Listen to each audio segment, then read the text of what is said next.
Low carb, gluten-free, vegan pizza. Let's do it. So here I have about a cup of coconut flour, flax powder, and psyllium husk. You're probably better off with a bit more coconut in that ratio, but this is what I had, so this is what I'm going to try.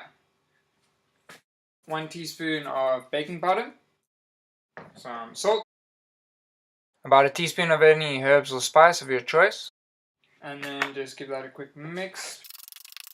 Here I have, shake it up a bit, it's about half a cup of aquafaba, about a quarter cup of water, and quarter cup of almond milk. Oh, this thing gets very tight sometimes.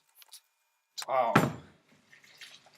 3 or 4 tablespoons of malted coconut oil, 1 tablespoon of apple cider vinegar, lemon juice should work fine too. And then mix it up.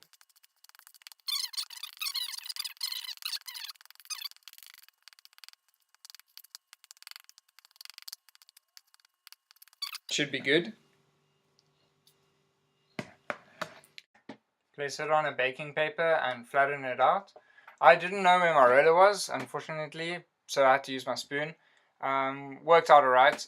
It can definitely go bigger though if you have a bigger oven, or you can even make it into 2 pizzas depending on how thick and crispy you want it. If it's sticking a bit to the rolling pin, just try put another sheet of baking paper on top or use some flour to loosen it up. Bake for about 15 minutes and flip it halfway. And now we just add our toppings. Tomato sauce, of course. Need that sauce, of course. I just blended some tomatoes and garlic and nutritional yeast flakes. It was about 1 large tomato and 2 garlic cloves, and just in case you're wondering, whatever was in there minus whatever is not in there. I have some onion. Of course, you can use whatever vegan cheese is going to tickle your fancy. I'm just going to keep it simple with nutritional yeast flakes. I love nutritional yeast flakes. They're fucking fantastic.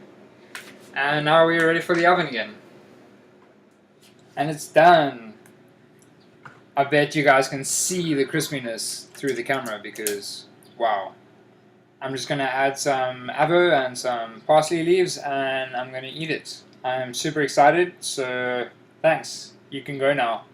Go on. Shoo shoo. That was really tasty. Bit dirty on the inside. My oven's not that much of a fan of heating, even though that's your job. Should be ashamed of yourself. But if I rolled it, if I knew where my rolling pin was and could have got it a little bit thinner, I really would have been a-okay. But I'll put all my recommendations in the description box below so you can make the best pizza that you can with whatever you have available. Thank you so much for watching. Please don't forget to like and subscribe. Peace.